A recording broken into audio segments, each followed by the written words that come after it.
하느님이시요 사람이신 그리스도의 시. 시카르의 주민들과 함께 사마리아의 유력자들이 뽀띠나이에게 인도되어 떼를 지어 예수께로 온다. 하느님께서 선생님과 함께 계시기를 바랍니다. 선생님은 예언자이시고 저희들을 업신여기지 않고 저희들과 말씀하신다고 이 여인이 말했습니다. 저희들과 같이 머무르시면서 저희들에게 선생님의 말씀을 거절하지 마시기를 청합니다. 저희들이 유다와 갈라져 있는 것은 사실이지만 유다만이 거룩하고 죄는 모두 사마리아에게 있다는 것은 사실이 아니니까요. 저희들 가운데에도 의인들이 있습니다. 나도 이 여인에게 그런 생각을 말했습니다. 나는 나를 강요하지 않습니다. 그러나 누가 나를 찾으면 거부하지도 않습니다. 선생님의 말씀이 옳습니다. 이 여인은 선생님이 그리스도시라고 말했습니다. 그것이 사실입니까? 하느님의 이름으로 대답해 주십시오. 내가 그리스도입니다. 메시아의 시대가 왔습니다. 이스라엘을 그의 왕이 모았습니다. 그러나 이스라엘만이 아닙니다. 그러나 선생님은 저희들과 같이 틀린 생각을 가지고 있지 않은 사람들 편이시겠지요? 하고 위험 있는 노인이 지적한다. 노인장, 나는 노인장이 여기 있는 모든 사람의 지도자시라는 것을 알겠고 진리를 성실하게 찾으신다는 것도 알겠습니다. 이제는 성서의 지식을 가지고 계신 노인장 들으십시오. 내게는 성령께서 에제키엘에게 예언자의 사명을 알리실 때 말씀하신 것과 같은 말을 하셨습니다. 사람의 아들아, 나는 너를 이스라엘의 자손들에게 내게서 멀리 떠나간 반역자들에게 보낸다. 그들은 머리가 굳고 길들일 수 없는 마음을 가진 아들들이다. 그들이 내 말을 듣고 나서는 내 말을 참작하지 않게 될 수도 있을 것이다. 그 집은 반역하는 집이니까.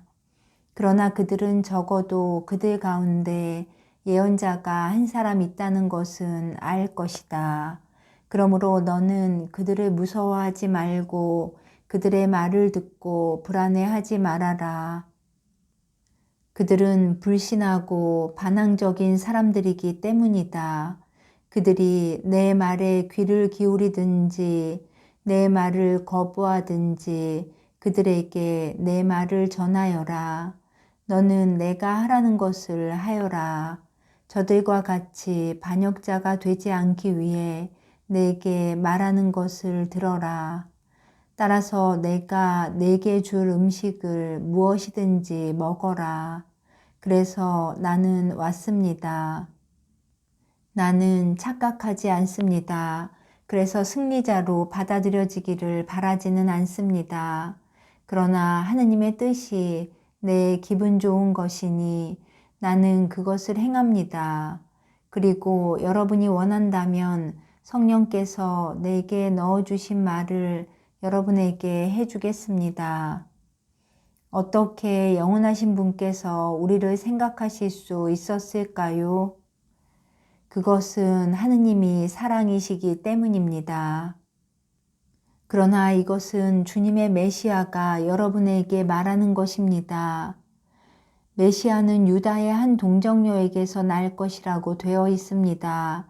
선생님은 누구에게서 어떻게 나셨습니까?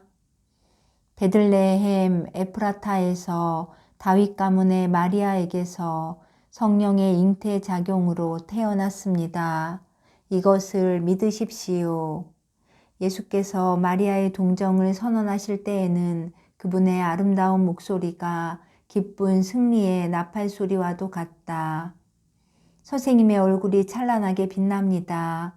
아니, 선생님은 거짓말을 하실 수가 없습니다. 어두움의 아들들은 얼굴이 어둡고 눈이 흐립니다.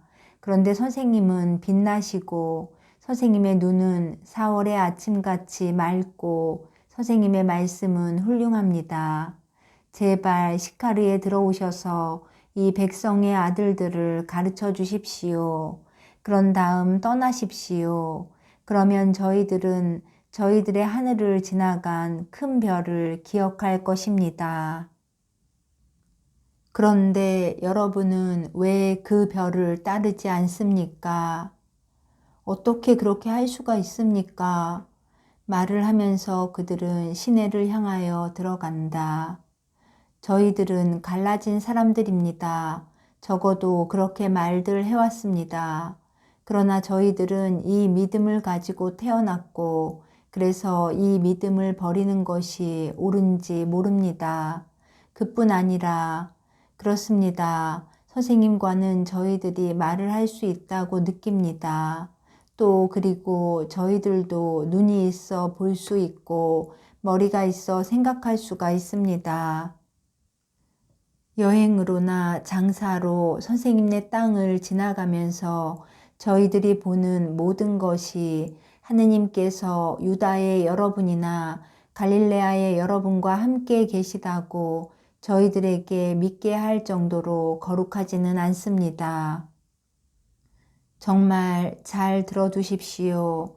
모욕과 저주로 여러분을 설득하고 하느님께로 데려오지 못한 것이 아니라 모범과 사랑으로 그렇게 하지 못했다는 사실은 이스라엘의 나머지 부분에 대한 고소조항이 될 것입니다.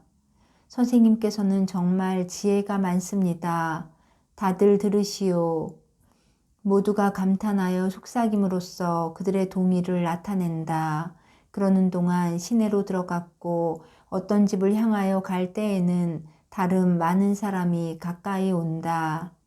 이것 보십시오, 선생님. 지혜로우시고 인자하신 선생님이 우리 의심을 풀어주십시오. 저희들의 장래의 많은 일이 여기에 달릴 수 있습니다.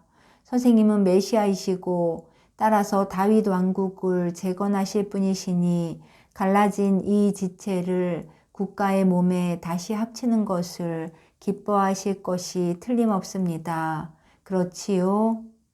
이 노쇠한 국가의 갈라진 지체들을 다시 모으는 것보다는 모든 사람을 하느님께로 다시 데려오는 것, 이것이 내 관심사이고 어떤 마음속에 진리를 회복시키는 것을 기뻐합니다. 그러나 의심나는 것을 말씀하세요. 저희 조상들이 죄를 지었습니다. 그때부터 사마리아의 영혼들은 하느님께 믿게 보이게 되었습니다. 그러니 저희들이 선을 따른다고 해서 하느님에게서 무슨 이익을 얻어내겠습니까? 저희들은 하느님의 눈에는 언제까지나 문둥병자로 보일 것입니다. 그것이 여러분들의 섭섭함이고 모든 이교인들의 영원한 섭섭함이고 불만입니다. 그러나 나는 노인장에게 에제키엘과 함께 또 이렇게 대답하겠습니다. 모든 영혼은 내 것이다 하고 주님이 말씀하십니다. 아버지의 영혼도 아들의 영혼도 주님의 것입니다. 그러나 죄를 지은 영혼만이 죽을 것입니다. 어떤 사람이 의롭고 우상 숭배자가 아니고 음란한 죄를 짓지 않고 도둑질을 하지 않고 고리대금을 하지 않고 남의 육체와 영에 대하여 자비를 베풀면 내 눈에는 의인으로 보일 것이고 참 생명으로 갈 것입니다.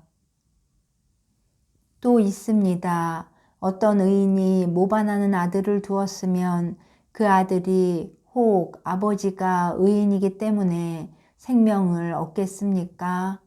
아닙니다. 얻지 못합니다. 또 있습니다. 어떤 죄인의 아들이 의인이면 그가 죄인의 아들이기 때문에 아버지처럼 죽겠습니까? 아닙니다. 그는 의인이었기 때문에 영원한 생명으로 살 것입니다. 어떤 사람이 다른 사람의 죄를 짊어진다는 것은 공평하지 못할 것입니다. 죄를 지은 영혼이 벌을 받을 것입니다. 죄를 짓지 않은 영혼은 죽지 않을 것입니다. 그리고 만일 죄 지은 사람이 뉘우치고 의덕으로 돌아오면 그 사람도 생명을 얻을 것입니다. 유일한 오직 한 분뿐이신 주님, 주 하느님께서 이렇게 말씀하십니다. 나는 죄인의 죽음을 원치 않고 그가 회개하여 생명을 얻기를 원한다고. 나는 이 때문에 보냄을 받았습니다. 방황하는 아들들이여, 여러분이 참 생명을 얻으라고 보냄을 받았습니다. 나는 생명입니다. 나와 나를 보내신 분을 믿는 사람은 비록 지금까지 죄인이었다 하더라도 영원한 생명을 얻을 것입니다. 선생님, 제 집에 다 왔습니다. 제 집에 들어오시는 것이 싫지 않으십니까? 나는 죄만을 몹시 싫어합니다. 그러면 들어와 머무르십시오. 함께 식사를 나누십시다. 그리고 그렇게 하시는 것이 괴롭게 여겨지지 않으시면 하느님의 말씀을 저희들에게 나누어 주십시오. 선생님에게서 오는 그 말씀은 맛이 다릅니다. 그런데 저희들은 여기 고민이 하나 있습니다. 저희들이 진리 안에 있다고 확신하지 못하는 고민입니다. 만일 여러분이 용기를 내서 공공연하게 진리를 찾아오면 모든 것이 가라앉을 것입니다. 시민 여러분, 하느님께서 여러분의 마음속에서 말씀하십니다. 이제 곧 어두워집니다. 그러나 내일 아침 9시에 여러분이 원하시면 길게 말하겠습니다. 자비와 더불어 가십시오.